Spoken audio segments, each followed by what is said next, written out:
What if I told you that every limitation you've ever experienced, every goal you've failed to achieve, and every moment of self-doubt you've endured is not a reflection of your true potential, but simply the result of outdated programming in your brain? What if everything you believe about your capabilities, your intelligence, and your capacity for success was installed without your permission, and more importantly, can be completely rewritten? Right now, as you listen to these words, your brain is operating on neural pathways that were carved decades ago, many of them before you even had the awareness to question whether they served you. These pathways control everything: how you respond to challenges, whether you see opportunities or obstacles, your confidence levels, your ability to persist through difficulty, and ultimately your capacity to achieve the success you desire.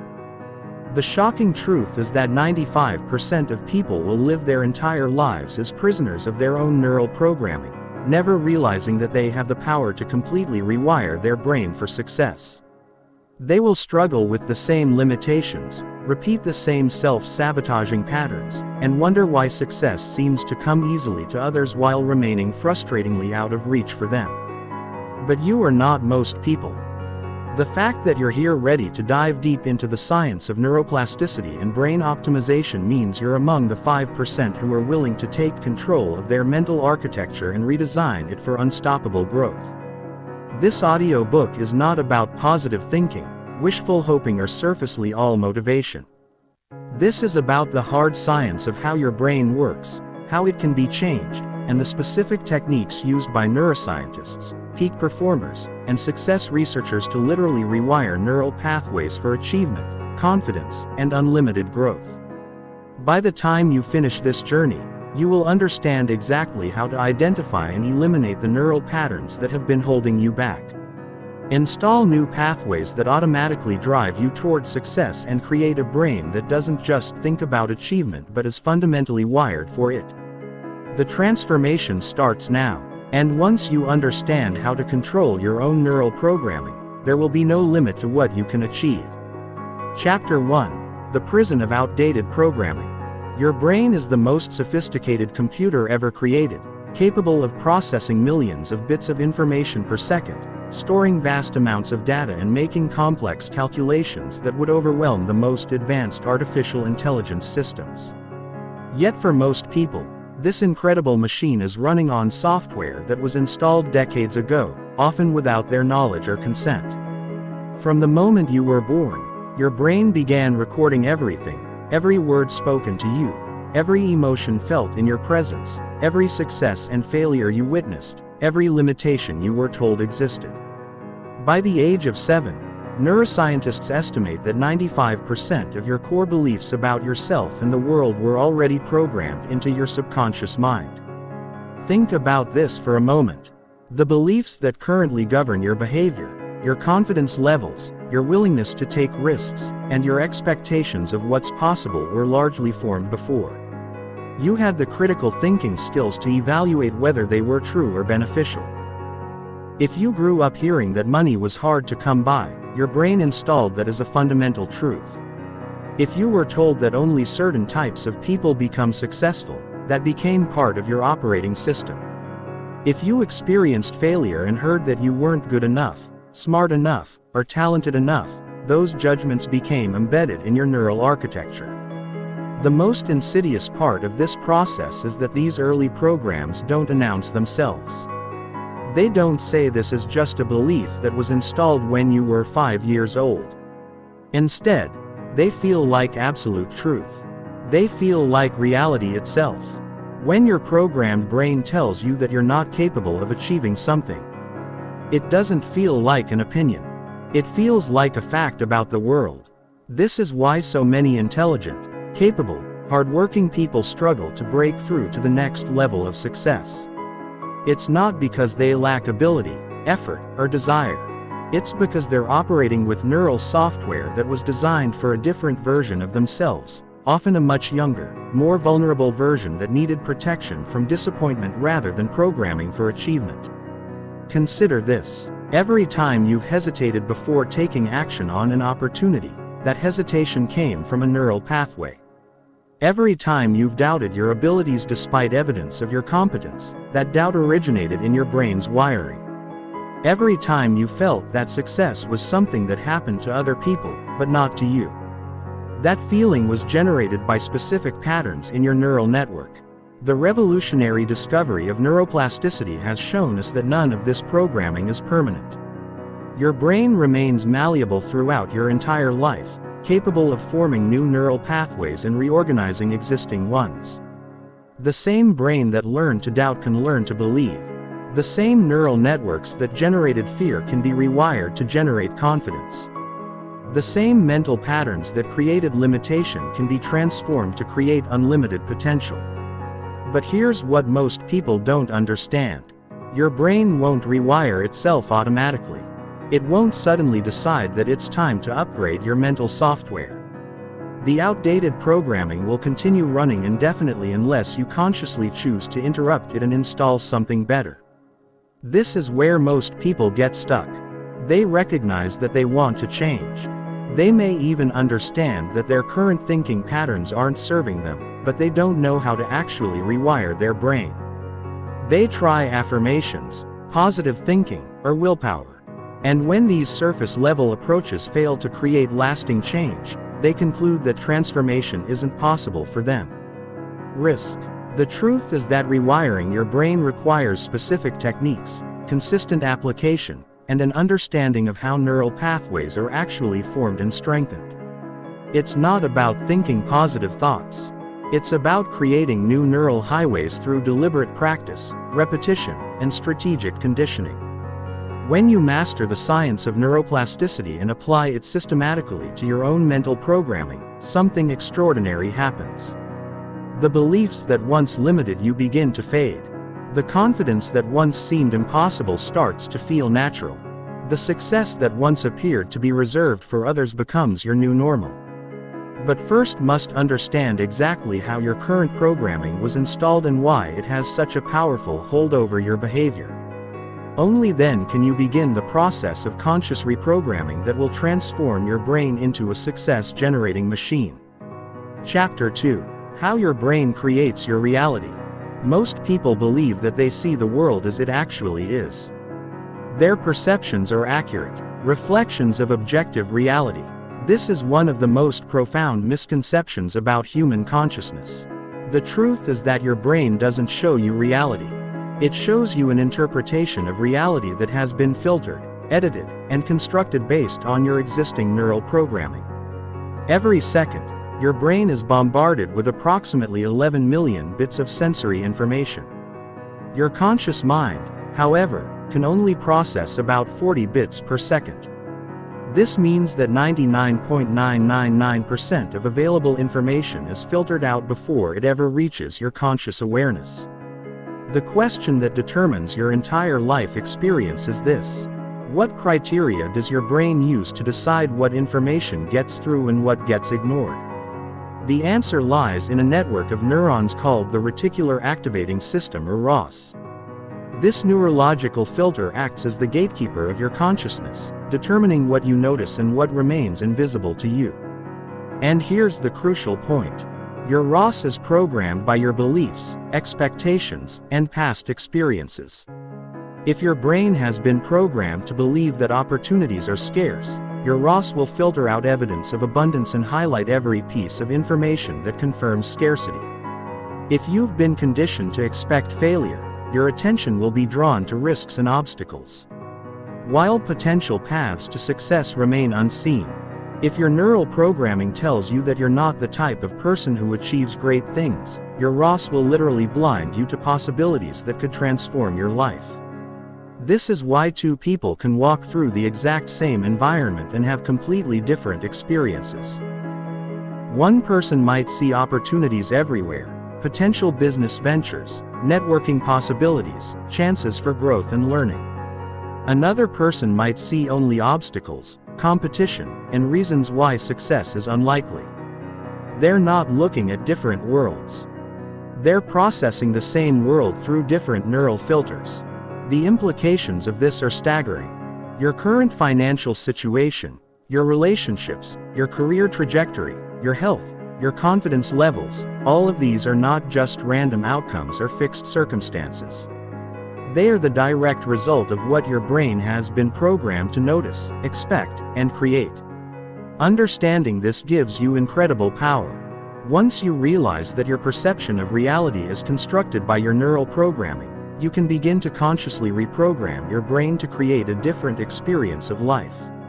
Instead of being a passive victim of your conditioning, you can become the active architect of your own mental software. But the ROS is just one part of how your brain creates your reality. Your neural networks also generate what neuroscientists call predictive processing. Your brain is constantly making predictions about what will happen next. And these predictions heavily influence what you actually experience. If your brain predicts that you'll be rejected, you'll unconsciously behave in ways that increase the likelihood of rejection. If it predicts that you'll fail, you'll notice evidence that supports that prediction while missing information that suggests success is possible. If it predicts that you're not capable of achieving something, it will generate thoughts, emotions, and behaviors that align with that prediction. This is not conscious self-sabotage. This is your brain trying to create consistency between its predictions and your actual experience. From your brain's perspective, being right about a negative prediction is safer than being wrong about a positive one. It would rather keep you small and safe than risk the unknown territory of growth and success. Your emotional responses are also generated by your neural programming. When you feel anxious about taking risks, that anxiety isn't necessarily a reflection of actual danger. It's your brain's programmed response to uncertainty. When you feel unworthy of success, that feeling isn't based on objective truth. It's the result of neural pathways that were carved by past experiences or inherited beliefs. Even your sense of identity is constructed by your brain's programming. The person you believe yourself to be, your strengths, weaknesses, capabilities, and limitations is not a fixed reality, but a neural construct that can be modified. The stories you tell yourself about who you are and what you're capable of are running on mental software that you can upgrade. This understanding is simultaneously humbling and empowering. It's humbling because it reveals how much of what you've considered to be absolute truth about yourself and the world is actually just programming. It's empowering because it means that any limitation you've accepted as permanent is actually changeable. The brain's neuroplasticity ensures that new neural pathways can be created at any age while old unused pathways gradually weaken. This means you can literally rewire your brain to create a new reality. You can program your ROS to notice opportunities instead of obstacles. You can train your predictive processing to expect success instead of failure. You can condition your emotional responses to generate confidence instead of fear. But this transformation doesn't happen through wishful thinking or positive affirmations alone. It requires a systematic approach to neural reprogramming that works with your brain's natural learning mechanisms rather than against them. Chapter 3: The Science of Neuroplasticity. For most of human history, scientists believed that the adult brain was essentially fixed, that neural development was complete by early adulthood, and that significant change in mental capabilities or personality was impossible. This belief shaped everything from educational approaches to psychological treatments, and it condemned millions of people to accept limitations as permanent realities. The discovery of neuroplasticity has revolutionized our understanding of human potential. Neuroplasticity is your brain's ability to reorganize itself physically and functionally throughout your entire life. It can form new neural connections, strengthen existing ones, and even generate new neurons in certain regions. This means that your brain is not a static computer running fixed software. It's a dynamic, adaptable system that continuously rewrites itself based on your experiences, thoughts, and behaviors. Dr. Norman Deutsch, a leading researcher in neuroplasticity, has documented cases of people completely transforming their mental capabilities through targeted neural training. Stroke patients who lost the ability to speak have rewired their brains to communicate fluently again. People born with learning disabilities have developed exceptional abilities in areas where they were once considered hopeless. Adults who struggled with confidence and motivation have transformed into high achievers by systematically rewiring their neural patterns. The key insight from neuroplasticity research is that your brain changes every day. Whether you're conscious of it or not, every thought you think, every emotion you feel, every behavior you engage in is either strengthening existing neural pathways or creating new ones. The question is not whether your brain is changing. It's whether you're directing that change toward your goals or allowing it to happen randomly. Neuroscientists have identified several key principles that govern how neural rewiring occurs. Repetition is the fundamental driver of neuroplasticity. When you repeat a thought, emotion, or behavior, you strengthen the neural pathway associated with it. This is why habits become automatic and why practice skills become effortless. But it also means that repeated negative thoughts, chronic worry or consistent self-doubt literally carve deeper grooves in your brain, making these patterns more likely to occur in the future. Attention and focus amplify neuroplastic change. When you pay deliberate attention to something, you increase the likelihood that your brain will form strong neural connections related to it. This is why mindful practice is more effective than mindless repetition. When you consciously focus on developing confidence, for example, you accelerate the formation of neural pathways associated with confident thoughts and behaviors. Emotional intensity accelerates neural rewiring. Experiences that generate strong emotions create stronger neural imprints than neutral experiences. This is why traumatic events can have lasting impacts. But it also means that you can leverage positive emotions to accelerate beneficial changes in your brain. When you combine new thoughts or behaviors with feelings of excitement, gratitude, or accomplishment, you strengthen the neural pathways much more rapidly. Challenge and novelty stimulate neuroplastic growth. Your brain creates new neural connections most readily when it encounters new challenges or unfamiliar situations. This is why stepping outside your comfort zone is so crucial for personal growth. It literally forces your brain to build new neural pathways to handle the novel circumstances. Rest and consolidation are essential for neural rewiring, while active practice initiates neuroplastic changes. Sleep and relaxation periods are when your brain consolidates these new patterns and integrates them into your existing neural network. This is why consistent sleep and recovery are crucial for sustainable transformation. The implications of these principles are profound. They mean that you can literally sculpt your brain to generate the thoughts, emotions, and behaviors that lead to success. You can weaken neural pathways associated with self-doubt, fear, and limitation while strengthening pathways connected to confidence, resilience, and achievement. But neuroplasticity also reveals why change is often difficult and why most people's attempts at transformation fail. If you've been thinking, feeling, and behaving in certain ways for years or decades, those neural pathways have become superhighways in your brain. Changing them requires consistent effort over time, not just temporary motivation or sporadic attempts at improvement. The good news is that your brain is designed to change. Every time you choose a different thought, generate a new emotion, or engage in a novel behavior, you're literally rewiring your neural architecture. The process is not always comfortable. Breaking old neural patterns can feel strange, difficult, or even frightening, but it is always possible. Modern neuroscience has also revealed specific techniques that can accelerate neuroplastic change. Visualization activates the same neural networks as actual experience, allowing you to practice new patterns mentally before implementing them behaviorally.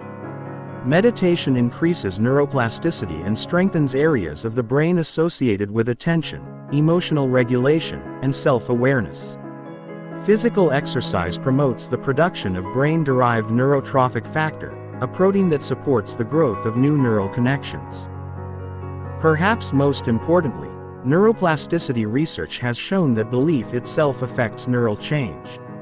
When you truly believe that transformation is possible, your brain becomes more receptive to rewiring. Conversely, if you doubt your ability to change, you actually impede the neuroplastic process. This means that the journey of rewiring your brain for success begins with understanding and internalizing the scientific fact that your brain can change. You are not stuck with the mental patterns you currently have. You are not limited by your past programming. You have the power to consciously direct your brain's natural plasticity toward creating the mental architecture of success. Chapter 4. Identifying your current neural programming. Before you can rewire your brain for success, you must first understand the specific programming that's currently running in your mental operating system. Most people are completely unconscious of their neural patterns operating on autopilot according to programs they've never examined or questioned. This lack of awareness is precisely what keeps them trapped in cycles of limitation and unfulfilled potential. Your current neural programming reveals itself through 4 primary channels: your automatic thoughts, your emotional patterns, your behavioral tendencies, and your results. Each of these provides crucial information about the underlying beliefs and neural pathways that are shaping your experience of life. Your automatic thoughts are the mental commentary that runs continuously in the background of your consciousness. These are not the thoughts you deliberately choose to think, but rather the spontaneous mental reactions that arise in response to situations, challenges, and opportunities. Pay attention to what your mind automatically says when you encounter a potential opportunity. Does it immediately start listing reasons why it won't work, why you're not qualified, or why it's too risky? Or does it begin exploring possibilities and developing strategies for success? Notice the language patterns in your automatic thinking. Do you frequently use words like can't, impossible, never, or always when describing your capabilities or circumstances? Do you catch yourself thinking thoughts like, I'm not good at this, that's too hard for me, or, I don't have what it takes? These linguistic patterns reveal deep neural programming that may be sabotaging your success before you even take action. Your emotional patterns provide another window into your neural programming. How do you typically feel when faced with challenges, opportunities, or uncertainty? Do you feel excited and energized or anxious and overwhelmed? Do you approach new situations with confidence and curiosity or with fear and doubt? Your emotional responses are generated by neural pathways that have been carved by past experiences and conditioned over time.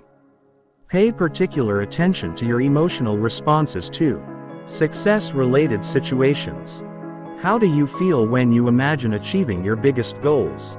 You notice feelings of unworthiness, fear, or skepticism. These emotions are revealing neural programming that may be blocking your progress. Many people are surprised to discover that they have unconscious resistance to the very success they consciously desire.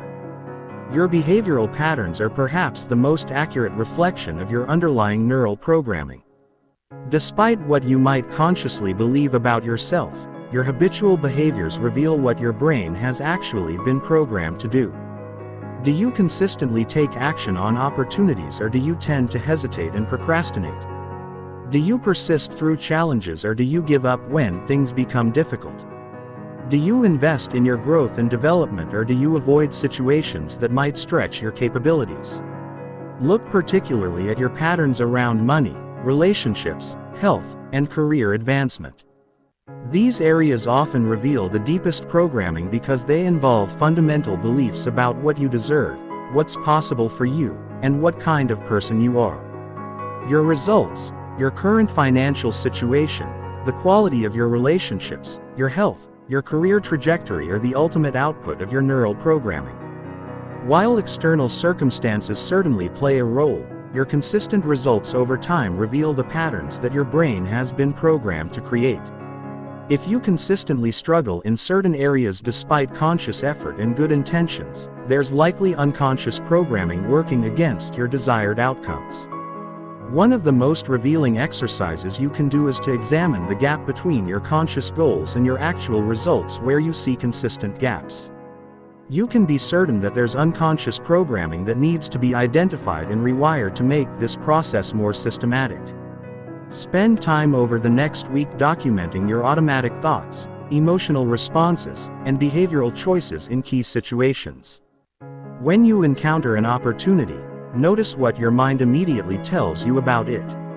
When you face a challenge, observe your emotional state and your behavioral response. When you think about your biggest goals, pay attention to what thoughts and feelings arise. Many people are shocked by what they discover during this examination. They realize that despite consciously wanting success, their automatic thoughts are predominantly negative. Despite claiming to believe in their potential, their emotional responses reveal deep-seated doubt. Despite setting ambitious goals, their behaviors consistently pull them away from those objectives. This awareness, while sometimes uncomfortable, is the essential first step in transformation. You cannot change what you're not aware of, and you cannot rewire programming that you haven't identified. The neural patterns that run your life become powerless the moment you bring them into conscious awareness and decide to change them. Some of the most common limiting programs include success requires sacrifice of everything else important. I don't deserve to have more than others. If I succeed, people will expect too much from me. It's selfish to want more. I'm not smart enough, talented enough, worthy enough. Success is for other people, not people like me. And if I try and fail, it will prove I'm inadequate. Once you've identified your specific limiting programs, you can begin the systematic process of rewiring them. But identification alone is not enough. You must understand why these programs developed and what positive intention they may have been serving, even if they're now holding you back. Every piece of neural programming, even limiting beliefs, developed for a reason. Understanding that reason helps you rewire more effectively because you can address the underlying need while changing the programming to serve you better.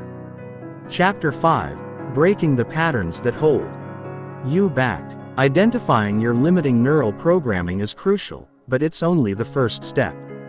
Now comes the more challenging work of actually interrupting and breaking the patterns that have been running your life. This process requires understanding how neural patterns maintain themselves and developing specific techniques to disrupt them before they can be replaced with more empowering programming. Neural patterns persist because they operate below the threshold of conscious awareness and they feel familiar, which your brain interprets as safe. Your brain's primary job is to keep you alive. And from a survival perspective, familiar patterns are safer than unknown possibilities. Even if those familiar patterns are limiting your potential, every time you automatically think a limiting thought, feel a disempowering emotion, or engage in self-sabotaging behavior, you're strengthening the neural pathway associated with that pattern. The pattern becomes more entrenched, more automatic, and more resistant to change. This is why simply trying to think positive thoughts or use willpower to overcome limiting patterns rarely works. You're trying to fight established neural superhighways with conscious effort alone. Breaking these patterns requires what neuroscientists call pattern interruption, consciously disrupting the automatic sequence before it can complete itself. The key is to catch the pattern in the moment it's beginning to run and intervene before it gains momentum. The first technique is developing what researchers call metacognitive awareness, the ability to observe your own thinking process as it happens. This means learning to step back from your thoughts and emotions and observe them as mental events rather than absolute truths. Instead of being caught up in the thought "I'm not good enough for this opportunity," you learn to recognize "I'm having the thought that I'm not good enough for this opportunity." This subtle shift creates psychological distance between you and your programming, giving you the space needed to choose a different response. When you recognize that limiting thoughts are just mental events generated by old programming rather than accurate assessments of reality, they lose much of their power over you. The second technique is immediate pattern disruption. The moment you catch yourself running a limiting pattern, you interrupt it with a predetermined action. This could be a physical gesture like snapping your fingers, a mental command like stop, or a reframing question like, "What would I think about this if I were already successful?" The specific interruption method matters less than the consistency of applying it. Every time you notice the pattern beginning, physical movement is particularly effective for pattern interruption because it engages different neural networks and can literally shake you out of the mental state associated with a limiting pattern. Some people find that standing up, taking a deep breath, or doing jumping jacks effectively disrupts negative thought spirals. The third technique involves questioning the validity and usefulness of the limiting pattern. When you catch yourself in a limiting thought or emotional pattern, ask yourself, is this thought actually true? What evidence do I have for and against this belief? How is this pattern serving me? What would I accomplish if I didn't have this limitation? What would someone who's already achieved my goals think about this situation? These questions force your brain to examine the pattern from different angles and often reveal that the limiting belief is not based on current reality, but on outdated information or past experiences that are no longer relevant. The fourth technique is developing alternative response patterns. Instead of just trying to stop limiting patterns, you need to have empowering alternatives ready to implement. When you catch yourself thinking, I can't do this, you immediately shift to I'm learning how to do this or I can figure this out. When you notice fear about taking action, you redirect to this feeling means I'm growing or I'm excited about the possibilities. These alternative patterns need to be practiced in advance, so they're readily available when you need them. You can't develop new neural pathways in the heat of the moment. You need to train them during calm periods so they're accessible when challenging situations arise. The fifth technique involves changing your physiology to interrupt emotional patterns. Your thoughts, emotions, and physical state are interconnected through what neuroscientists call embodied cognition. When you change your posture, breathing, or facial expression, you can directly influence your mental and emotional state. Research shows that standing in confident postures for just 2 minutes can increase testosterone levels and decrease cortisol, creating a more confident and assertive mental state. Similarly, controlled breathing techniques can activate the parasympathetic nervous system, reducing anxiety and creating space for more resourceful thinking. The most important principle in breaking limiting patterns is consistency. These patterns have been strengthened through thousands of repetitions over years or decades. Breaking them requires consistent interruption over weeks and months until the new patterns become stronger than the old ones. Many people give up on this process too early because they expect immediate results. They interrupt a limiting pattern a few times and then become discouraged when it keeps recurring.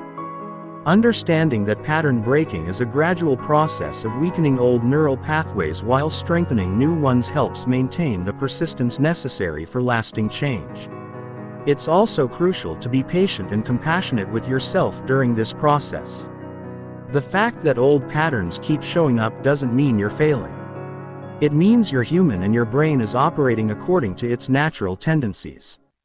Every time you successfully interrupt a limiting pattern, you're making progress. Even if the pattern returns later, the goal is not to eliminate all limiting thoughts and emotions. That's neither possible nor necessary. The goal is to reduce their frequency and intensity while developing the ability to choose your response rather than being controlled by automatic programming. Chapter 6: Installing New Success Programming. Once you've begun the process of breaking limiting patterns, you need to actively install new neural programming that supports your success.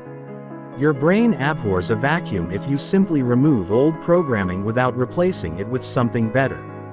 Your mind will either revert to the familiar patterns or create new problems to fill the space. Installing new success programming requires understanding how your brain learns and forms new neural pathways. Unlike breaking old patterns, which involves weakening existing connections, creating new programming involves building entirely new neural networks from scratch. This process requires repetition, emotional intensity, and strategic conditioning. The first principle of installing new programming is specificity. Vague desires for success or confidence don't provide your brain with clear instructions for what neural pathways to build. Instead, you need to define exactly what thoughts, emotions, and behaviors you want to become automatic. For example, instead of wanting to be more confident, you might specify, when I encounter opportunities, I automatically think about possibilities rather than obstacles. I feel excited and energized rather than anxious. I take action within 24 hours rather than overthinking and procrastinating. This level of specificity gives your brain a clear blueprint for what new programming to install. The second principle is emotional engagement. Your brain prioritizes information that has emotional significance. So, new programming that's connected to strong positive emotions will be learned much faster than purely intellectual concepts. When you practice new thought patterns, you need to generate the emotions that would naturally accompany those thoughts in real-life situations.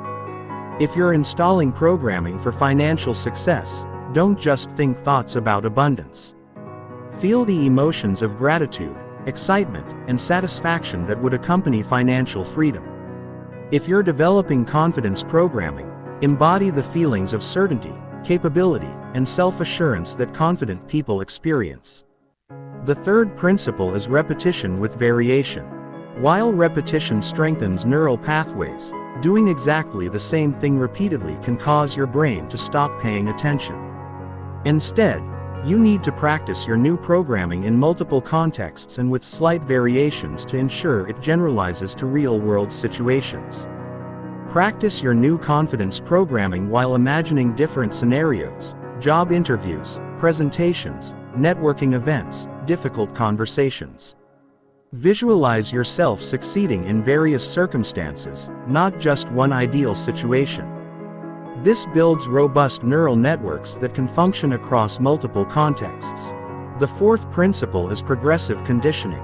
You can't install completely new programming overnight because it would be too far from your current neural baseline.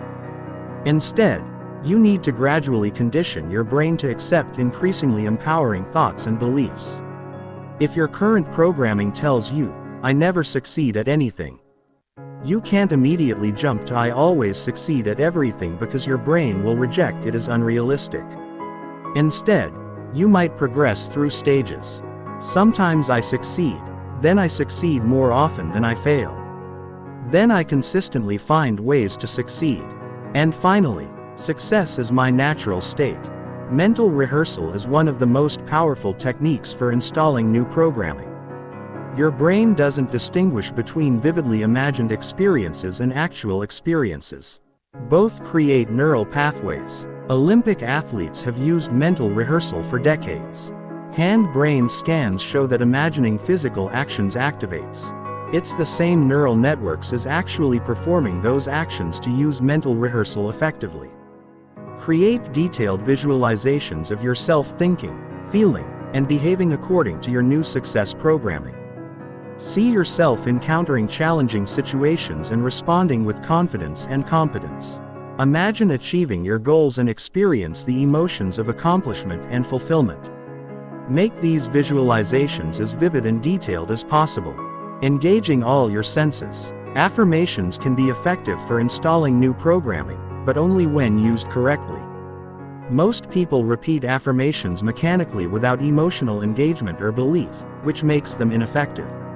For affirmations to rewire your brain, they must be stated with conviction, emotional intensity, and aligned with actions. Instead of passively repeating, "I am confident," declare it with the energy and certainty of someone who genuinely believes it. Feel the confidence in your body. Adopt confident posture and immediately take actions that reinforce the affirmation. The combination of mental repetition, emotional engagement, and behavioral alignment creates powerful neural conditioning. Identity-based programming is particularly powerful because it targets your core sense of self rather than just surface-level behaviors. Instead of trying to act confident, you reprogram yourself to be a confident person. Instead of trying to make more money, you become someone who naturally creates wealth. Instead of trying to be successful, you embody the identity of a successful person. This approach works because behavior flows from identity.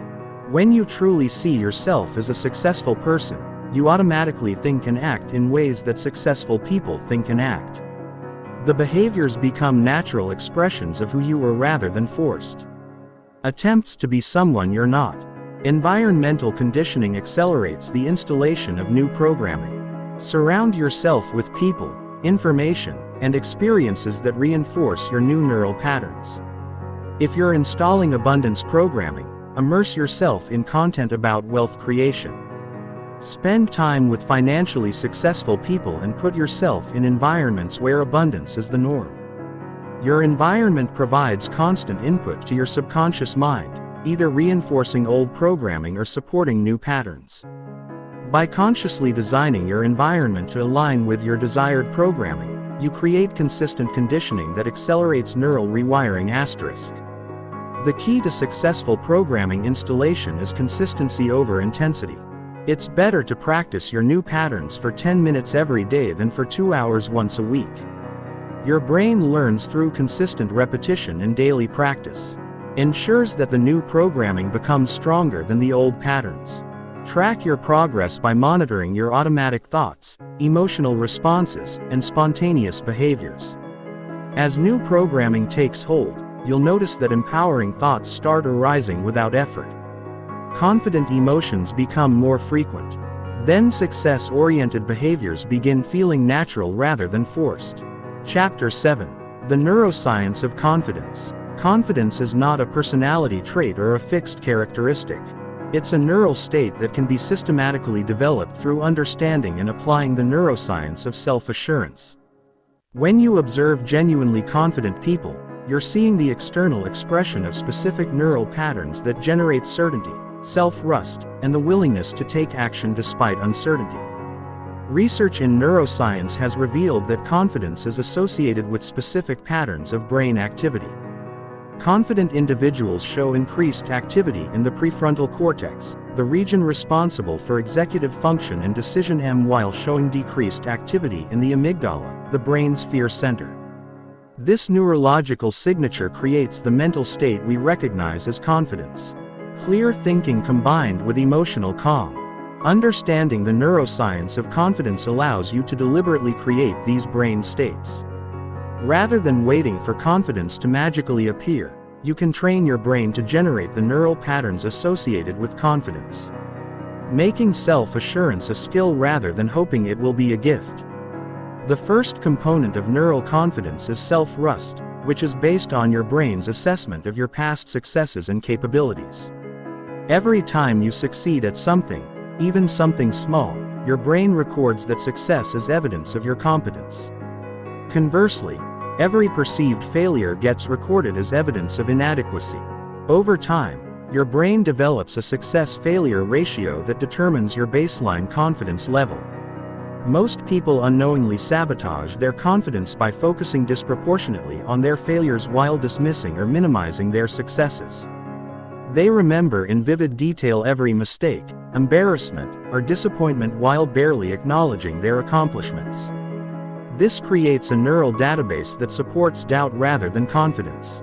To rewire your brain for confidence, you need to systematically rebuild this internal database. Start documenting every success, no matter how small. Did you have a good conversation with someone? That's evidence of social competence. Did you complete a challenging task? That's proof of your capability. Did you overcome a fear to take action that demonstrates courage and growth? The key is to emotionally experience these successes rather than just intellectually acknowledging them. When you achieve something, take time to feel the satisfaction, pride, and accomplishment. These positive emotions strengthen the neural pathways associated with success and competence, building a foundation of confidence that becomes increasingly unshakable. The second component is outcome. Independence, the ability to take action without attachment to specific results. Paradoxically, true confidence comes not from guaranteeing success, but from knowing you can handle whatever outcomes arise. When your sense of self-worth and identity depend on achieving particular results, you become hesitant to take risks because failure would threaten your self-concept. Neural confidence is built by training your brain to separate your identity from your outcomes. You can be a valuable, capable person regardless of whether any particular venture succeeds or fails. This doesn't mean you don't care about results. It means your worth isn't contingent on them. Practice this by deliberately engaging in activities where failure is possible and reframing any unsuccessful outcomes as learning experiences rather than reflections of your worth. Every time you take action despite uncertainty and handle whatever results occur with grace, you strengthen the neural pathways associated with confidence. The third component is competence building through deliberate skill development. While confidence shouldn't depend entirely on competence, Having actual skills and abilities provides a solid foundation for self-assurance. Your brain recognizes genuine capability and generates confidence accordingly. The most effective approach is to systematically develop skills in areas that matter to your goals. If you want financial success, invest in learning about business, investing, or valuable skills. If you want relationship success, study communication, psychology, and social dynamics. If you want career advancement, develop expertise in your field and leadership abilities. As your competence grows, your brain has genuine evidence to support confidence. This creates an upward spiral where increased skill leads to greater confidence, which leads to more ambitious actions, which leads to further skill development. The fourth component involves training your internal dialogue to support confidence rather than undermine it. The constant commentary running in your mind either reinforces confidence or erodes it. Most people have internal dialogues that would be considered abusive if they came from another person. Yet they accept these destructive thought patterns.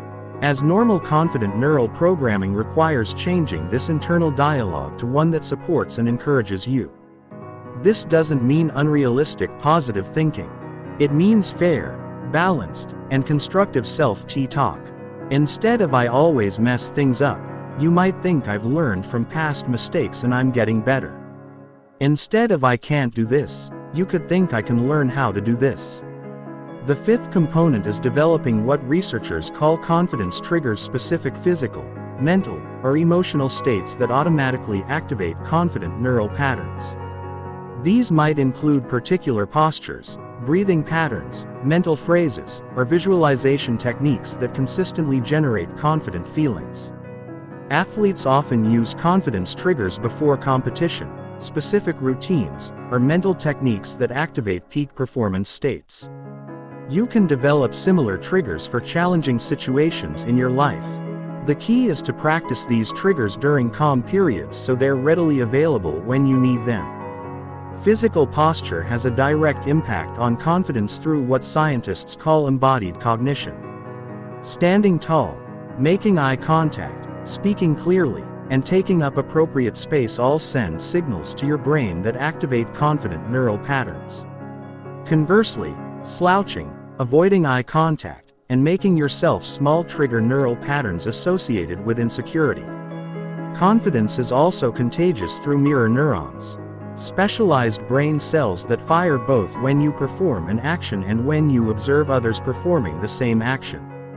Spending time around genuinely confident people helps train your brain to adopt similar neural patterns. Conversely, surrounding yourself with insecure, negative, or fearful people can undermine your confidence development. The key to developing unshakable confidence is consistency in applying these neuroscience principles. Like any neural rewiring process, building confidence requires persistent practice over time. Every confident thought, emotion, and action you choose strengthens the neural pathways associated with self-assurance. Most importantly, understand that confidence is not about never feeling fear or doubt. It's about taking action despite those feelings. True confidence includes the ability to feel uncertain and act anyway, to face potential failure and move forward regardless, to encounter challenges and trust in your ability to figure things out. Chapter 8 Rewiring for Resilience and Mental Toughness. Mental toughness and resilience are not innate personality traits reserved for a select few. They are neural capabilities that can be systematically developed through specific brain training techniques. When you examine the brains of highly resilient individuals, you find distinct patterns of neural activity that enable them to bounce back from setbacks, maintain focus under pressure, and persist through difficulties that would overwhelm most people. Resilience from a neuroscience perspective is the brain's ability to maintain optimal function under stress while quickly returning to baseline after challenging experiences. This involves specific neural networks working in coordination, the prefrontal cortex maintaining executive control, the anterior cingulate cortex managing attention and emotion regulation, and the hippocampus processing and contextualizing stressful experiences. The first component of neural resilience is stress inoculation. deliberately exposing yourself to manageable levels of challenge and difficulty to strengthen your brain's stress response systems.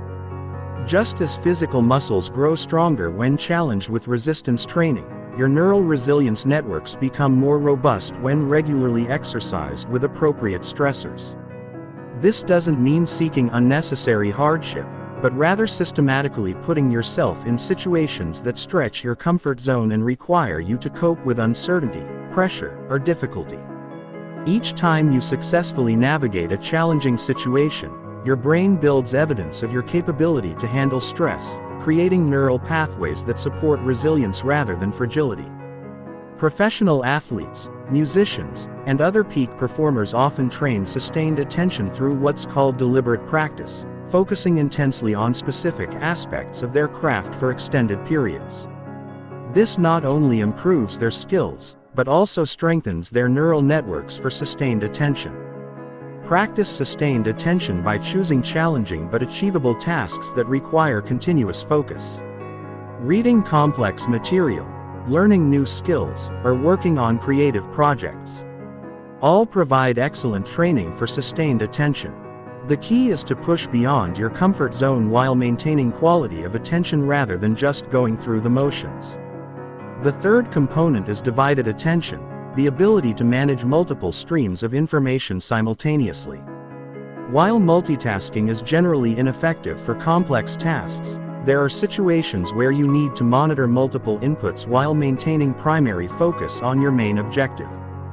This skill is particularly important for leadership where you need to track multiple aspects of projects, teams, and objectives simultaneously. Train divided attention by practicing activities that require monitoring several variables at once while maintaining performance standards in your primary task. The fourth component is executive attention. Your brain's ability to resolve conflicts between different attention demands and maintain focus on long-term goals despite short-term temptations. This is controlled by networks involving the prefrontal cortex and anterior cingulate cortex. Executive attention is what allows you to maintain focus on important but not urgent tasks when there are more immediately compelling distractions available. It's what enables you to work on long-term projects when there are emails to check, social media to browse, or easier tasks to complete. Strengthen executive attention through deliberate practice choosing long-term rewards over short-term impulses. This might involve working on your most important project before checking email, completing difficult tasks before easier ones, or investing time in learning and development rather than passive entertainment. Meditation is one of the most scientifically validated methods for training attention. Regular meditation practice strengthens the neural networks responsible for attention while reducing activity in the default mode network. The brain circuits responsible for mind wandering and distraction. Even 10 to 15 minutes of daily meditation can produce measurable improvements in attention span, focus quality, and resistance to distraction. The key is consistency rather than duration. Daily practice is more effective than occasional long sessions. Physical exercise also plays a crucial role in attention training. Cardiovascular exercise increases the production of brain-derived neurotrophic factor BDNF, which supports the growth of new neural connections. It also improves executive function and cognitive flexibility. Environmental design is critical for attention training. Your physical environment should support focus rather than undermine it. This means eliminating visual distractions, reducing noise, optimizing lighting, and organizing your space to minimize decision fatigue. Digital hygiene is essential in the modern world. Most people's attention has been hijacked by devices and applications specifically designed to capture and hold attention. Regaining control requires systematic changes to how you interact with technology. Turn off all non-essential notifications. Batch process emails and messages rather than responding immediately. Use website blockers during focus periods and create phone-free zones for deep work. The goal is to use technology intentionally rather than being used by it. Single tasking is a revolutionary concept in our multitasking world. But neuroscience clearly shows that the brain performs best when focused on one complex task at a time. What people call multitasking is actually rapid task switching, which reduces performance and increases mental fatigue. Commit to single tasking by choosing one important activity and giving it your complete attention until completion or until a predetermined time limit is reached. This might feel slow initially, but you'll accomplish far more with higher quality and less stress. The attention revolution begins with recognizing that your focus is your most valuable resource and that it can be trained systematically. Every moment of sustained focus strengthens your neural networks for attention, while every moment of distraction weakens them in our distracted world. The ability to maintain deep sustained focus has become a superpower that separates high achievers from everyone else. Those who master attention mastery the ability to direct their consciousness intentionally rather than having it scattered by external forces.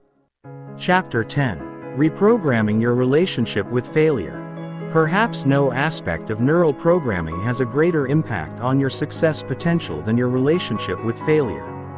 Most people have been conditioned to view failure as something to be avoided at all costs, as evidence of inadequacy or as confirmation that they're not meant for success. This programming creates a brain that is risk-averse, opportunity blind, and growth resistant. Neuroscience research reveals that high achievers have fundamentally different neural responses to failure than average performers. When successful, people encounter setbacks. Their brains show increased activity in areas associated with learning, problem solving, and motivation. When people with failure phobia encounter setbacks, their brains activate regions associated with threat detection, self-protection, and withdrawal. The difference lies not in their innate neurology, but in their learned neural programming around failure. This programming can be systematically rewired to transform failure from a source of limitation into a catalyst for accelerated growth and achievement. The first step in reprogramming your failure response is understanding that your current emotional reactions to setbacks are not based on objective reality but on learned associations. If you feel shame, anxiety, or self-doubt when things don't go as planned, these emotions are generated by neural pathways that were carved by past experiences and cultural conditioning. Most people learned their failure programming during childhood when mistakes were often met with criticism, disappointment, or punishment rather than being framed as natural parts of the learning process. This early conditioning creates neural pathways that associate failure with danger, leading to avoidance behaviors that severely limit growth potential. To rewire these patterns, you need to create new associations with failure through direct experience and cognitive reframing. Start by deliberately seeking out situations where failure is possible and practicing new responses when setbacks occur. Instead of focusing on what went wrong, immediately ask, what did I learn? How can I improve? What new possibilities does this open up? The second component involves understanding the neuroscience of learning itself. Your brain learns through a process of prediction, error detection, and pattern adjustment. When your predictions are accurate, your brain maintains existing patterns. When your predictions are wrong, when you experience failure, your brain has the opportunity to update its models and improve future performance.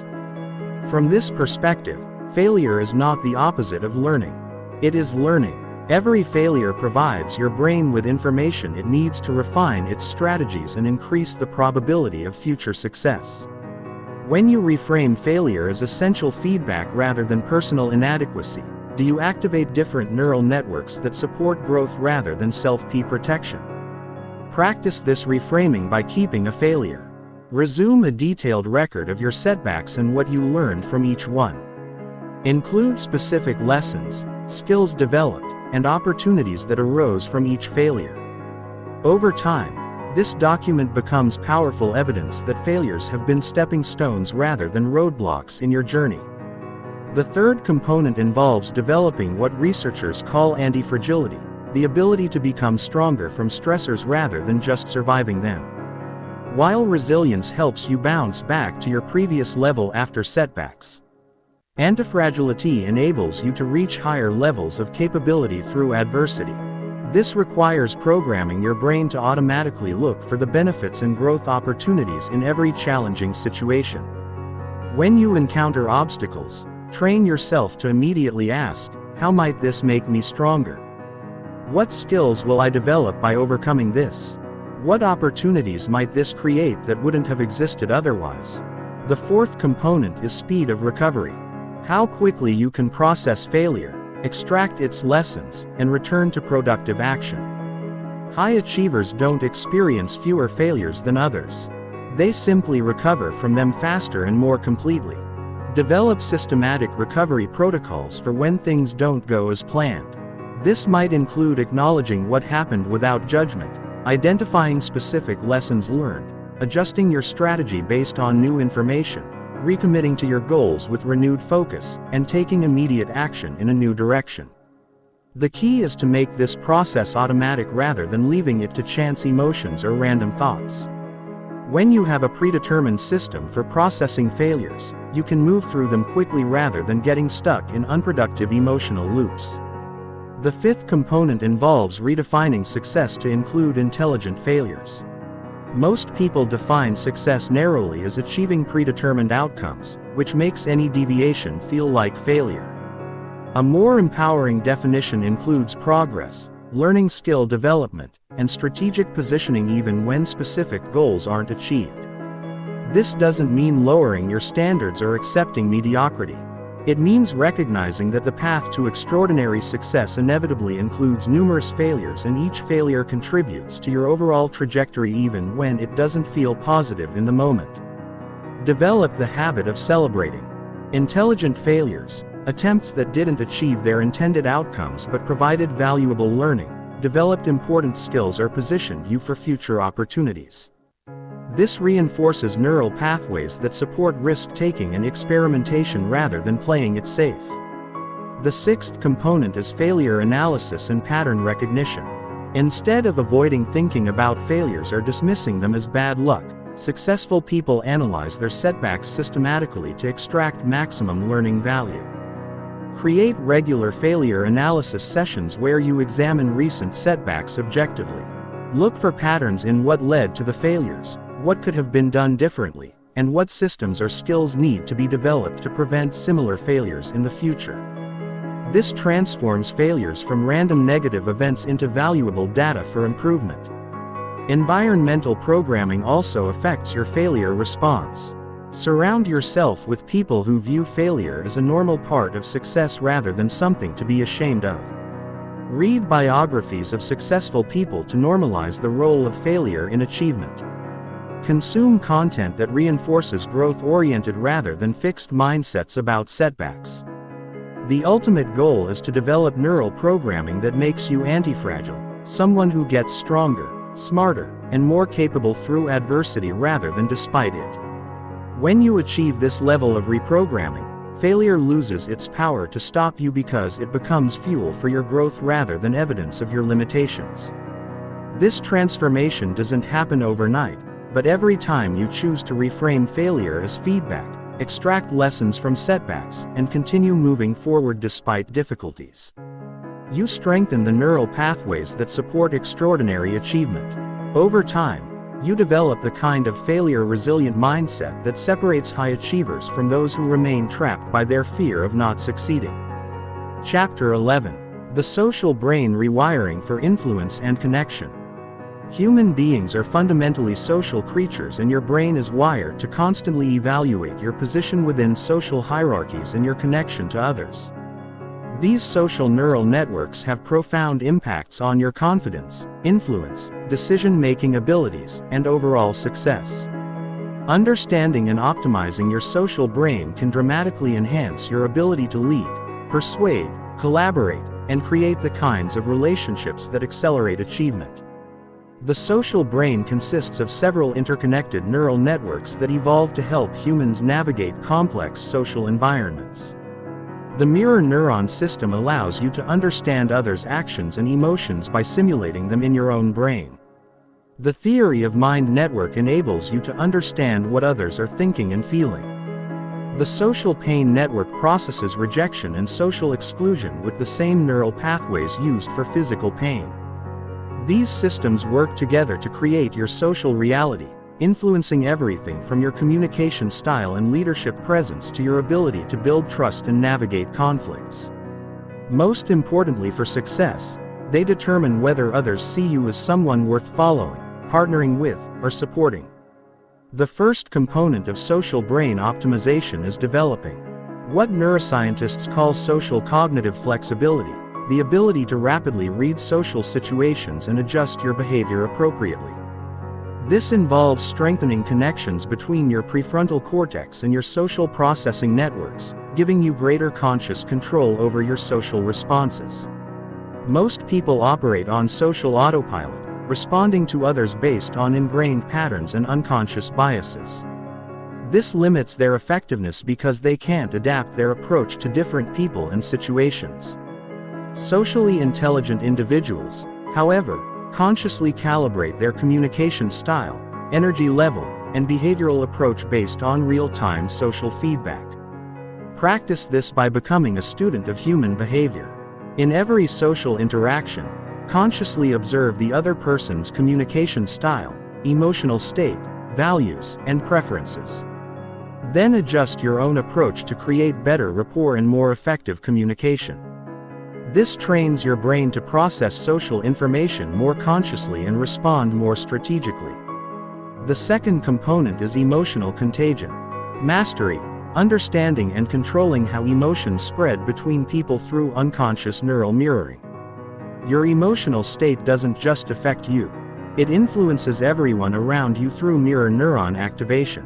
When you feel confident, others unconsciously begin to feel more confident.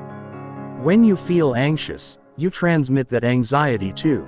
Others high-influence individuals understand this principle and deliberately cultivate emotional states that serve their goals and benefit others. They don't just manage their emotions for personal reasons. They manage them as a form of leadership and service to others before important social interactions. Consciously generate the emotional state you want others to experience. You want them to feel confident about a decision. Cultivate genuine confidence in yourself first. If you want them to feel excited about an opportunity, embody that excitement authentically. Your emotional state becomes contagious and influences the entire social dynamic. The third component involves developing superior empathy and perspective-taking abilities. Empathy is not just about being nice. It's a crucial cognitive skill that allows you to understand others' motivations, predict their responses, and influence their decisions more effectively. Your brain's empathy networks can be strengthened through deliberate practice. Regularly engage in perspective-taking exercises where you consciously try to understand situations from others' viewpoints. When someone disagrees with you, instead of immediately defending your position first, try to understand why their perspective makes sense from their frame of reference. This doesn't mean agreeing with everyone or abandoning your own views. It means developing the cognitive flexibility to understand multiple perspectives simultaneously, which makes you far more effective at communication, negotiation, and leadership. The fourth component is presence and charisma development. Charisma is often thought of as an innate quality, but neuroscience reveals it's actually a set of learnable behaviors that create specific responses in others' brains. Charismatic individuals generate neural responses in others that are associated with attention, admiration, and desire to follow. Key charismatic behaviors include maintaining strong eye contact, which activates mirror neuron systems and creates feelings of connection, speaking with vocal variety and appropriate volume, which keeps others' attention engaged, using purposeful gestures that reinforce your message. Maintaining open, confident posture that signals competence and trustworthiness, and demonstrating authentic passion for your message or mission. Practice these behaviors until they become natural rather than forced. The goal is not to manipulate others, but to remove barriers that prevent your authentic value from being perceived. Clearly, the fifth component involves developing social proof and status optimization. Your brain is constantly evaluating your social status relative to others, and these evaluations influence your confidence, risks-taking, and performance. More importantly, others are unconsciously evaluating your status and using those evaluations to determine how much influence to grant you. Status in the modern world is not just about formal titles or wealth. It's about perceived competence, value creation, and social contribution. You can enhance your social status by systematically building expertise, contributing value to others, associating with other high-status individuals, and consistently demonstrating leadership qualities. This is not about ego or superiority over others. High-status individuals in healthy social systems use their influence to benefit others and create positive outcomes. The goal is to develop the kind of genuine status that comes from competence and contribution rather than artificial status based on manipulation or domination. The sixth component is conflict resolution and difficult conversation navigation. Your ability to handle social conflicts effectively has enormous impact on your success because most opportunities require collaboration with others. And collaboration inevitably involves disagreements and challenging conversations. Train your brain to see conflicts as problem-solving opportunities rather than threats to avoid. When disagreements arise, focus on understanding all perspectives before advocating for your own position. Look for win-win solutions that address everyone's core needs rather than zero-sum outcomes where someone must lose. Develop the emotional regulation skills needed to remain calm and constructive even when others become emotional or hostile. This allows you to de-escalate tensions and guide conversations toward productive resolutions rather than getting caught up in emotional reactivity. The seventh component involves network building and relationship maintenance. Success in most fields depends heavily on relationships. Who you know, who trusts you, who is willing to collaborate with you, and who will refer opportunities to you. Yet, most people are poor at systematically building and maintaining professional and personal networks. Approach relationship building as a learnable skill rather than hoping it will happen naturally. This means regularly reaching out to existing contacts, meeting new people in your field, providing value to others before asking for anything, and maintaining relationships even when you don't immediately need anything from those people. The most effective networkers focus on giving value first, sharing useful information, making helpful introductions, or supporting others' goals without expecting immediate reciprocation. This creates positive neural associations in others' minds and builds the foundation for mutually beneficial long-term relationships. Social brain optimization is not about becoming someone you're not or manipulating others for selfish gain. It's about removing the barriers that prevent your authentic value from being recognized and developing the social skills that allow you to create more positive outcomes for yourself and others. When you optimize your social brain, you become more influential not through force or manipulation, but through genuine competence, authentic connection, and superior ability to understand and respond to others' needs. This creates the kind of social success that enhances every other area of your life. Chapter 12. Accelerated Learning Rewiring for Rapid Skill Acquisition. In today's rapidly evolving world, your ability to learn new skills quickly has become one of the most valuable capabilities you can possess. Traditional approaches to learning are too slow and inefficient for the modern pace of change. By understanding and applying the neuroscience of accelerated learning, you can dramatically reduce the time required to master new skills while increasing retention and transfer to real-world application. The key insight from neuroscience research is that learning is not a passive process of information absorption but an active process of neural network construction. Every skill you develop requires your brain to build specific neural pathways through deliberate practice and strategic conditioning. Understanding how to optimize this process allows you to learn exponentially faster than conventional methods. The first principle of accelerated learning is specificity of neural pathway development. Your brain doesn't learn general skills. It builds very specific neural networks for particular applications. This means that effective learning requires clearly defining exactly what neural pathways you want to build rather than engaging in vague skill development.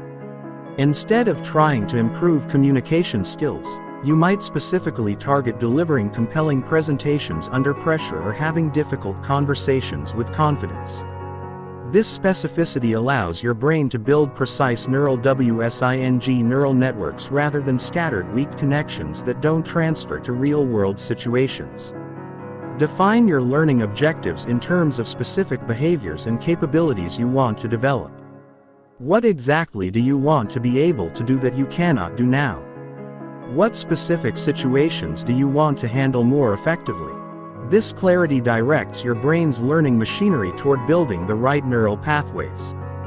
The second principle is progressive overload in cognitive training.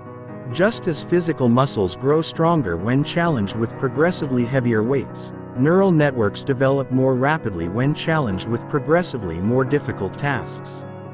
Most people plateau in their learning because they practice at the same level repeatedly rather than continuously increasing the challenge. Design your learning progression to consistently push beyond your current comfort zone. If you're learning a language, don't just practice vocabulary you already know. Constantly add new words and more complex sentence structures. If you're developing leadership skills, don't just practice in safe situations. Seek opportunities to lead in increasingly challenging circumstances. The key is to find the optimal difficulty level. Challenging enough to stimulate neural growth but not so difficult that you become overwhelmed or discouraged. This sweet spot maximizes the rate of neural pathway development while maintaining motivation and progress momentum. The third principle involves leveraging spaced repetition and interval for optimal retention. Your brain consolidates learning most effectively when information and skills are revisited at increasing intervals rather than masked into single sessions. This process, called spaced repetition, strengthens neural pathways more efficiently than cramming or intensive practice sessions. Additionally, intermixing different but related skills or concepts within practice sessions enhances learning transfer and prevents your brain from becoming too specialized in narrow contexts. Instead of practicing one skill for hours, alternate between related skills to build more robust and flexible neural networks. For example, if you're developing sales skills, you might alternate between prospecting techniques, presentation skills, and objection handling within single practice sessions rather than focusing on one area exclusively.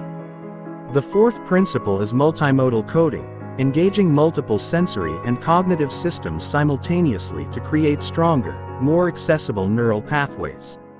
Most people learn through single modalities, reading, listening, or practicing.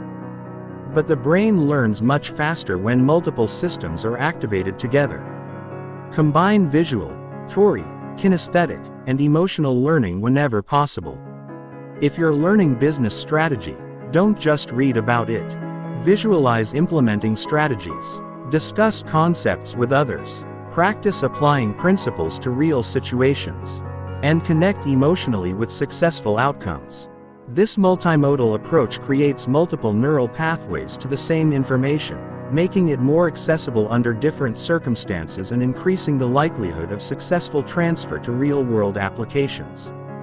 The fifth principle involves deliberate practice with immediate feedback loops. Random practice or repetition without feedback builds neural pathways slowly and often incorrectly. Accelerated learning requires deliberate practice. Focused effort on specific weaknesses with immediate feedback about performance quality. This means identifying the precise aspects of a skill where you're weakest and practicing those elements intensively with mechanisms for immediate performance feedback. If you're developing presentation skills, record yourself speaking and analyze specific areas for improvement. Rather than just giving presentations and hoping you're getting better, seek mentors, coaches, or systematic feedback mechanisms that can provide accurate, immediate information about your performance quality. The faster the feedback loop, the more rapidly your brain can adjust and optimize its neural pathways. The sixth principle is leveraging neuroplasticity enhancers activities and conditions that increase your brain's capacity for neural rewiring. Physical exercise, particularly cardiovascular activity, increases BDNF production and enhances neuroplasticity. Quality sleep is essential for memory consolidation and neuropathway strengthening. Meditation improves attention and reduces cognitive interference. Structure your learning schedule to include these neuroplasticity enhancers rather than treating them as separate activities. Exercise before learning sessions to prime your brain for neural growth. Ensure adequate sleep after learning to allow consolidation. Use meditation to improve focus during practice sessions. The seventh principle involves emotional engagement and meaning making. Your brain prioritizes learning that has emotional significance and clear relevance to your goals. Abstract or emotionally neutral learning is processed more slowly and retained less effectively than learning connected to strong emotions and clear purpose. Connect every skill you're developing to compelling personal outcomes. How will mastering this skill transforms your life, career, or relationships? What exciting possibilities will become available once you've developed this capability? The stronger the emotional connection, the more resources your brain allocates to neural pathway development, mental rehearsal, and visualization. Accelerate skill development by allowing your brain to practice neural patterns without physical execution. Athletes have used this technique for decades, and brain imaging shows that mental practice activates the same neural networks as physical practice. Spend time visualizing yourself, executing skills with perfect technique, and achieving desired outcomes. This mental practice builds neural pathways that support physical execution while also programming confidence and motivation patterns that enhance real-world performance. The eighth principle is learning transfer optimization, ensuring that skills developed in practice situations transfer effectively to real-world applications.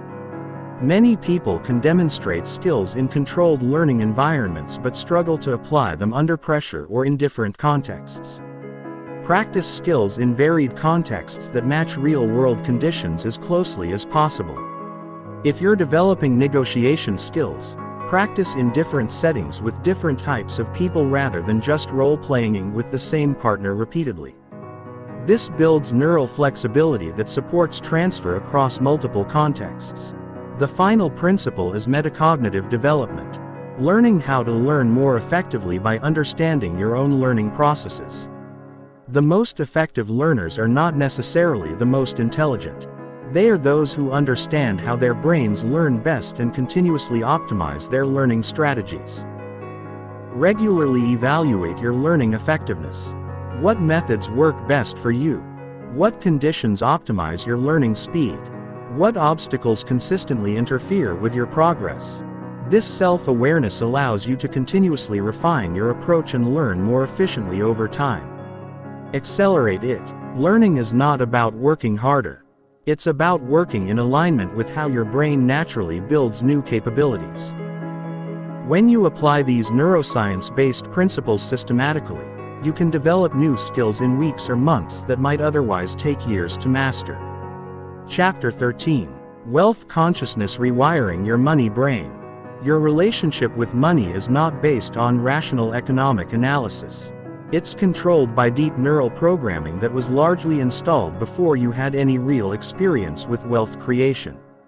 This programming determines not only how you think and feel about money, but also the financial behaviors that ultimately create your economic reality. Neuroscience research reveals that people have distinct neural patterns when processing financial information, making money-related decisions, and thinking about wealth. These patterns are so consistent that researchers can predict financial behaviors by observing brain activity. More importantly, these neural patterns can be systematically rewired to support wealth creation rather than financial struggle. The first component of wealth consciousness is understanding your inherited money programming. Most people's financial neural networks were shaped by their family's relationship with money, cultural beliefs about wealth, and early experiences with financial stress or abundance. These early impressions created neural pathways that continue influencing financial decisions. Decades later, if you grew up hearing that money doesn't grow on trees, rich people are greedy, or we can't afford that, your brain installed neural programs that associate money with scarcity, difficulty, and moral complexity. Conversely, if you were raised in an environment where wealth was normal and positive, your brain developed different associations that support financial success. 2. Identify your money programming. Pay attention to your automatic thoughts and emotional responses around financial topics. What happens in your brain when you think about earning more money? Do you feel excited and motivated, or anxious and overwhelmed? When you consider investing or starting a business, does your mind immediately explore possibilities or list reasons why it won't work? Notice the stories you tell yourself about wealthy people. Do you see them as evil and greedy, or as valuable contributors who deserve their success? Your brain's assessment of wealthy people directly influences whether it will allow you to become wealthy yourself. If your neuroprogramming views wealth as morally questionable, your subconscious will sabotage your financial progress to maintain consistency with your beliefs. The second component involves rewiring scarcity programming for abundance thinking. Scarcity programming causes your brain to perceive money as a limited resource that must be hoarded, fought over, and carefully protected. This creates neural patterns of fear, competition, and limitation that block wealth creation opportunities. Abundance programming, however, trains your brain to see money as energy that flows freely and can be created through value provision. When you have abundance programming, you look for ways to create value rather than ways to hoard resources. You see opportunities where others see obstacles, and you're willing to invest and take calculated risks because you believe in your ability to generate wealth. Start rewiring scarcity programming by consciously looking for evidence of abundance in your environment. Notice how much wealth surrounds you. The infrastructure, technology, businesses, and opportunities that exist in modern society. Recognize that most of this wealth was created by people who were not born wealthy, but who developed the skills and mindset necessary for wealth creation. Practice abundance thinking by regularly asking yourself, how can I create more value? What problems can I solve for others? How can I improve or innovate in my field? These questions train your brain to think like a wealth creator rather than a wealth consumer. The third component is developing what researchers call delayed gratification programming, the neural ability to sacrifice short-term pleasures for long-term financial benefits. Studies like the famous Stanford marshmallow experiment have shown that the ability to delay gratification is one of the strongest predictors of long-term success, including financial success. Most people's brains are wired for immediate gratification because that programming served survival purposes in earlier environments. However, wealth creation requires the ability to invest time, energy, and resources now for benefits that may not materialize for months or years. Train delayed gratification by regularly choosing long-term benefits over short-term pleasures. This might mean investing money instead of spending it on consumer goods, studying instead of watching entertainment, or building a business instead of taking a higher-paying job. Each time you choose delayed gratification, you strengthen the neural pathways that support wealth creation. The fourth component involves reprogramming your relationship with risk and uncertainty. Wealth creation inherently involves risk. Starting businesses, making investments, changing careers, or developing new skills all involve uncertainty about outcomes. If your brain is programmed to avoid risk at all costs, you'll unconsciously avoid the activities that create wealth. Successful wealth creators don't eliminate risk. They become skilled at evaluating and managing risk. They understand that avoiding all risk is actually the greatest risk because it guarantees mediocrity. Their brains are programmed to see calculated risks as opportunities rather than threats. Gradually expose yourself to increasing levels of financial risk while building your risk assessment and management skills. Start with small investments or side projects where failure won't devastate you financially, but success could provide meaningful returns. As you develop competence and confidence, you can take on larger opportunities. The key is to distinguish between intelligent risk-taking and reckless gambling. Intelligent risk involves thorough analysis, preparation for multiple outcomes, and positioned where the potential upside significantly outweighs the potential downside. The fifth component is developing value creation programming. The most fundamental truth about wealth creation is that money flows to those who create the most value for others. Your brain needs to be programmed to constantly look for ways to increase the value you provide rather than just trying to get more money for the same effort. This requires shifting from an employee mindset to an entrepreneur mindset regardless of whether you're actually self-employed. Employee mindset focuses on trading time for money and getting by with minimum effort. Entrepreneur mindset focuses on creating maximum value and finding ways to generate results that exceed expectations. Train your brain to think like a value creator by regularly asking, how can I solve bigger problems? What skills would make me more valuable? How can I help others achieve their goals? What innovations or improvements can I contribute? These questions program your brain to focus on value creation, which naturally leads to increased compensation.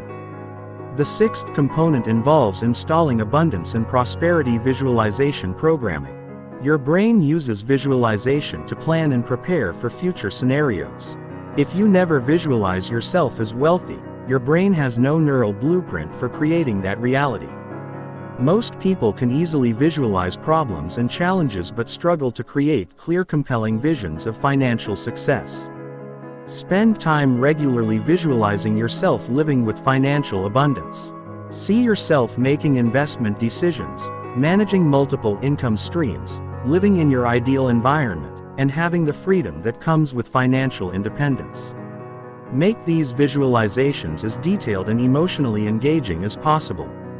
The key is to visualize not just the end result, but the person you would need to become to create that result.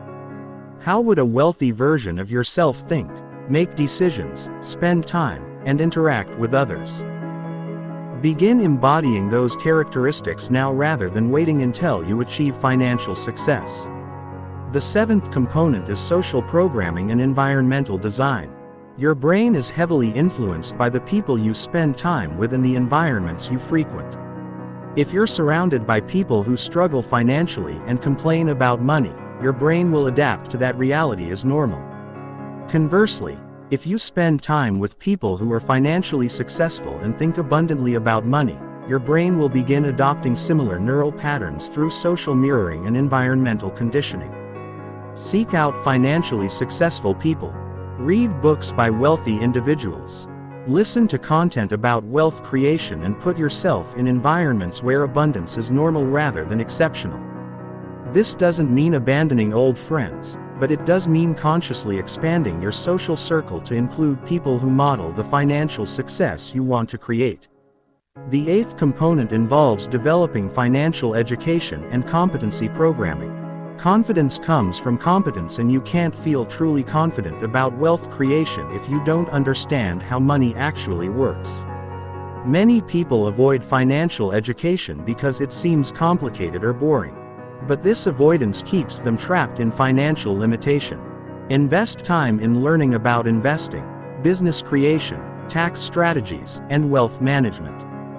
The more you understand about money and wealth creation, the more confident and comfortable your brain becomes with financial topics. This confidence translates into better financial decisions and increased willingness to pursue wealth-building opportunities. Start with basic concepts and gradually build your financial knowledge over time. Read books, take courses, attend seminars, and seek mentorship from people who have achieved the kind of financial success you desire. The final component is gratitude and appreciation programming. Paradoxically, the fastest way to create more wealth is to genuinely appreciate what you already have. Gratitude programming trains your brain to recognize abundance rather than focusing on lack, which creates a positive emotional state that attracts more opportunities. Practice daily gratitude for your current financial situation, regardless of how limited it might seem. Appreciate your ability to earn money. The opportunities available to you and the wealth that already exists in your life in forms other than cash. This doesn't mean being satisfied with limitation, but rather approaching wealth creation from a position of abundance and appreciation rather than desperation and fear. When your brain feels abundant and grateful, it makes better decisions and recognizes more opportunities than when it feels desperate and fearful. Wealth consciousness is not about becoming obsessed with money. It's about developing the neural programming that allows money to flow naturally as a result of value creation, intelligent decision and abundant thinking. When you rewire your money brain systematically, financial success becomes a natural expression of your programming rather than a constant struggle against limiting beliefs. Chapter 14. Peak Performance States: Engineering Flow and Excellence. Peak performance is not a random occurrence or a gift reserved for elite athletes and exceptional individuals. It's a specific neurological state that can be systematically accessed and optimized.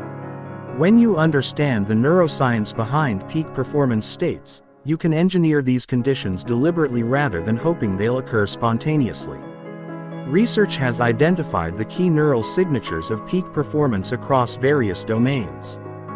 During optimal performance, the brain shows increased activity in task-relevant networks while suppressing activity in areas associated with self-doubt, distraction, and overthinking. This creates a state of effortless concentration where actions flow naturally and performance exceeds normal capabilities, the first component of peak performance. Engineering is understanding flow states, periods of optimal experience where you become completely absorbed in challenging activities that match your skill level. During flow, your brain releases a cocktail of performance-enhancing neurochemicals, including norepinephrine focus, dopamine reward, and motivation, anandamide lateral thinking, and endorphins pleasure and pain relief. Flow states have specific triggers that can be activated deliberately. Challenge skill balance is the most fundamental trigger. You need tasks that are difficult enough to demand your full attention, but not so difficult that they create anxiety. Boredom kills flow just as effectively as overwhelm. So you must continuously calibrate difficulty levels to maintain optimal challenge. Clear goals and immediate feedback are essential flow triggers because they give your brain clear targets to focus on and continuous information about performance quality. Vague objectives and delayed feedback prevents its flow states because your brain doesn't have enough information to optimize its performance in real time. Complete concentration on the present moment is another flow trigger. When your attention is scattered across multiple concerns or time periods, you cannot access flow states. Peak performance requires training your brain to focus entirely on the task at hand, letting go of past concerns and future worries. The second component involves optimizing your neurochemical environment for peak performance.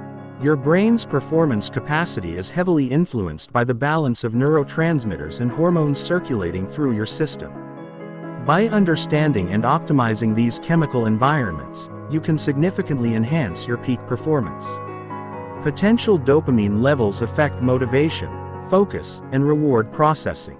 Low dopamine creates procrastination and lack of drive, while optimal dopamine levels generate enthusiasm and sustained effort. You can naturally increase dopamine through completing challenging tasks, celebrating small wins, listening to music you enjoy, and anticipating rewarding outcomes. Norepinephrine functions as the brain's alertness chemical, enhancing focus and attention while suppressing irrelevant neural activity. Moderate levels of norepinephrine are optimal for peak performance. Too little creates sluggishness while too much creates anxiety. Cold exposure, intense exercise, and challenging mental tasks can optimize norepinephrine levels naturally. GABA serves as the brain's calming neurotransmitter, reducing anxiety and mental noise that interfere with peak performance. Meditation, deep breathing, yoga, and progressive muscle relaxation all increase GABA production, creating the calm alertness characteristic of flow states. The third component is attention training for sustained peak performance. Most people's attention is scattered and reactive, jumping between tasks and concerns without conscious direction. Peak performance requires laser-focused attention that can be sustained for extended periods without fatigue or distraction. Single-pointing attention involves training your brain to focus completely on one target at a time. This could be a physical object, a mental concept, a bodily sensation, or a performance task. The key is developing the ability to return your attention to your chosen target immediately whenever you notice it has wandered. Meta-attention involves becoming aware of your attention itself. Noticing when you're focused, when you're distracted, and what factors influence your attentional states. This awareness allows you to consciously optimize your attention for peak performance rather than leaving it to random chance. Attention cycling involves alternating between periods of intense focus and brief recovery periods. Your brain cannot maintain peak attention indefinitely. So optimal performance requires understanding your natural attention rhythms and structuring activities accordingly. Asterisk. The fourth component involves physiology optimization for peak neural performance. Your brain is not separate from your body. Its performance capacity is directly influenced by your physical state, energy levels, and biochemical environment. Sleep optimization is crucial because your brain consolidates learning, clears metabolic waste, and restores neurotransmitter levels during quality sleep. Peak performers prioritize sleep consistency, duration, and quality rather than trying to function on minimal rest. Nutrition, timing, and composition significantly affect cognitive performance. Your brain requires steady glucose levels for optimal function, but blood sugar spikes and crashes create performance variability. Strategic nutrition timing around peak performance periods can enhance mental clarity and sustained energy. Hydration levels directly impact cognitive function, with even mild dehydration reducing mental performance. Peak performers maintain optimal hydration levels rather than waiting until they feel thirsty. Movement and exercise prime your brain for peak performance by increasing BDNF production, improving blood flow, and optimizing neurotransmitter levels. Strategic movement before peak performance periods can significantly enhance cognitive capacity. The fifth component is environmental design for peak performance. Your external environment heavily influences your internal states, and peak performers systematically optimize their surroundings to support optimal performance. Minimizing distractions involves creating environments where irrelevant stimuli cannot capture your attention. This includes visual distractions, auditory interruptions, and digital notifications that fragment your focus. Optimizing sensory inputs means consciously designing the lighting, temperature, sound, and other environmental factors that influence your performance capacity. Small environmental changes can have dramatic impacts on your ability to access and maintain peak states. Creating performance rituals and environmental cues that consistently trigger peak states allows you to access optimal performance more reliably. These might include specific locations, music, lighting, or pre-performance routines that signal to your brain that it's time for peak performance. The sixth component involves developing performance, identity, and self-concept programming. Peak performers don't just perform well occasionally. They identify as high performers at a fundamental level. This identity programming affects every aspect of their preparation, execution, and recovery processes. Embody the identity of someone who consistently performs at peak levels. How would such a person prepare for important tasks? How would they handle setbacks or suboptimal performances? How would they maintain their performance standards over time? Begin embodying these characteristics now, rather than waiting until you achieve peak performance consistently. The seventh component is recovery and regeneration optimization. Peak performance is not sustainable without adequate recovery periods that allow your brain to restore its resources and consolidate learning. Many people try to maintain peak intensity constantly, which leads to burnout and diminished performance capacity. Active recovery involves engaging in activities that restore your mental and physical resources without complete inactivity. This might include light exercise, meditation, creative pursuits, or a social connection that replenishes your energy rather than draining it. Passive recovery involves periods of minimal stimulation that allow your brain to process experiences and restore neurotransmitter levels. This includes quality sleep, relaxation, and unstimulated downtime that many people avoid but which is essential for sustained peak performance. The final component involves continuous performance optimization through systematic analysis and refinement. Peak performers don't just hope for great performances. They study their peak states systematically to understand what conditions and practices produce optimal results. Keep detailed records of your peak performance experiences, noting the conditions, preparation, mindset, and environmental factors that contributed to exceptional results. Look for patterns that can be replicated and refined over time. Experiment with different approaches to peak performance, preparation, and execution. Treating each important task as an opportunity to test and refine your performance protocols. When you engineer peak performance states systematically rather than leaving them to chance, you can access exceptional performance capacity on demand rather than waiting for inspiration or perfect conditions. This transforms peak performance from a rare occurrence into a trainable skill that serves you in every area of life. Chapter 15. The Future You: Sustaining Transformation and Continuous Growth. The ultimate test of neural rewiring is not whether you can create temporary changes in your thinking and behavior, but whether you can sustain transformation over time and continue growing throughout your life. Many people experience initial success with brain rewiring techniques only to revert to old patterns when faced with stress, setbacks, or the simple passage of time. Creating lasting transformation requires understanding how to make new neural programming resilient, self-reinforcing, and continuously evolving. This involves developing what neuroscientists call neuroplastic maintenance, systematic practices that keep your brain optimized for growth and prevent regression to limiting patterns.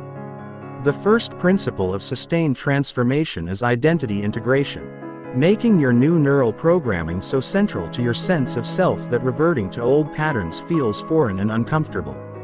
Most behavior change fails because people try to modify actions without changing their underlying identity.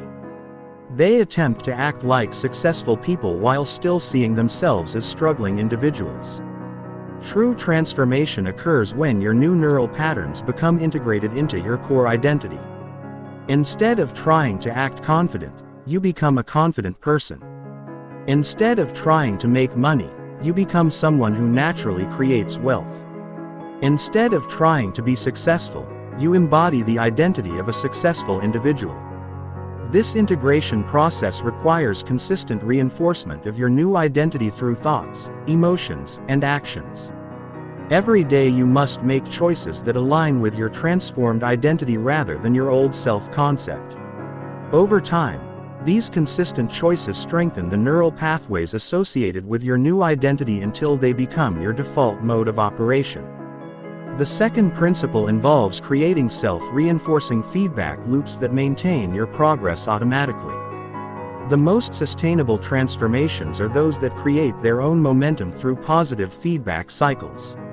As you implement new neural programming, you get better results. Better results reinforce your new beliefs and behaviors. Stronger beliefs and behaviors lead to even better results. Design your life to create these positive feedback loops deliberately.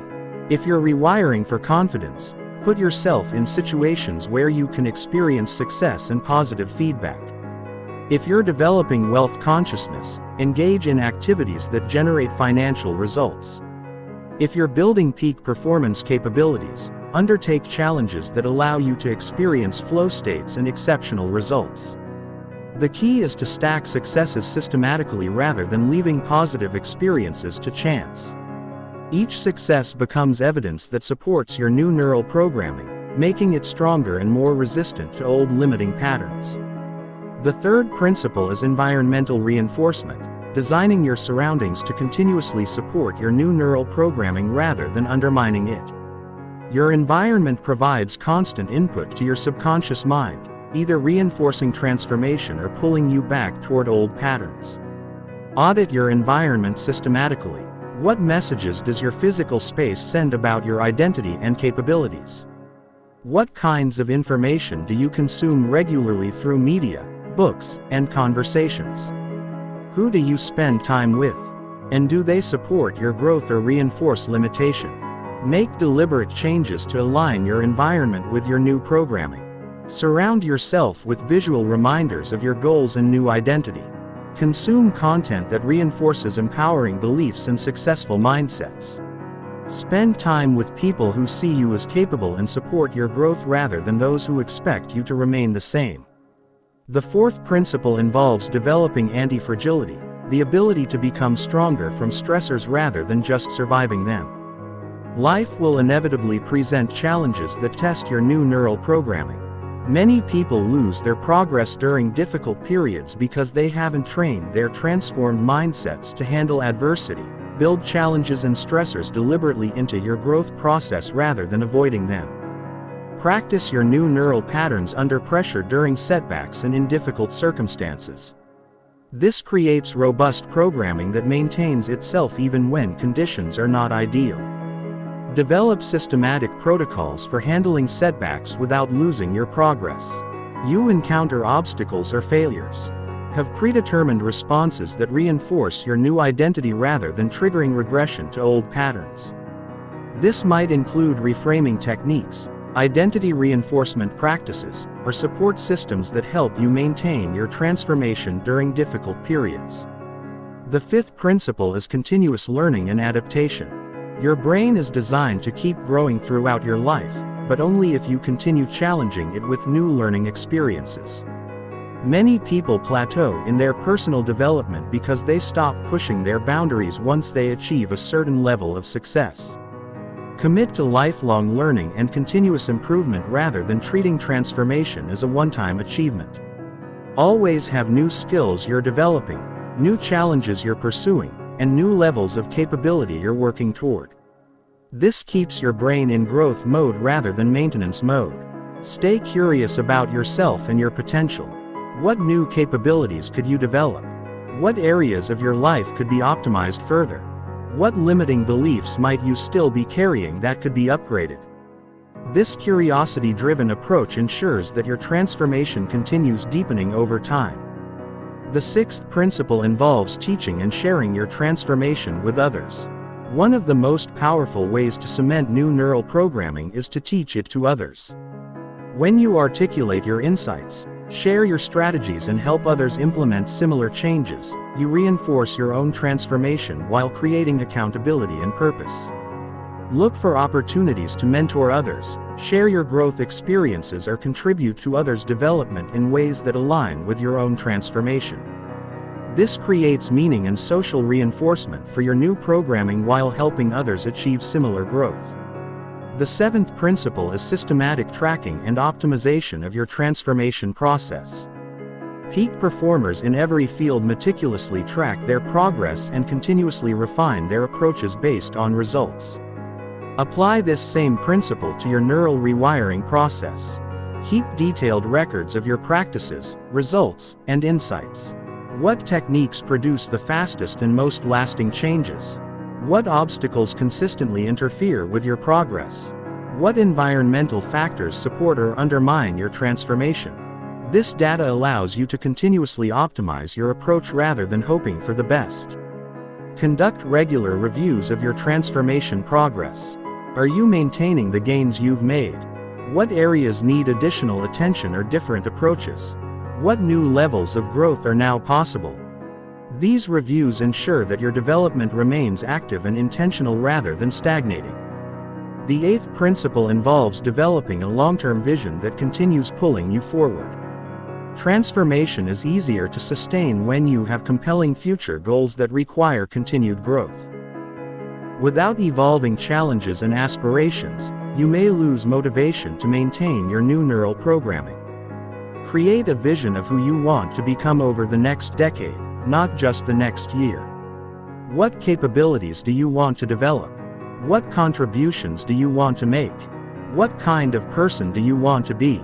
This long-term vision provides direction for your continued development and prevents complacency. The ninth principle is building resilience into your transformation through redundancy and flexibility.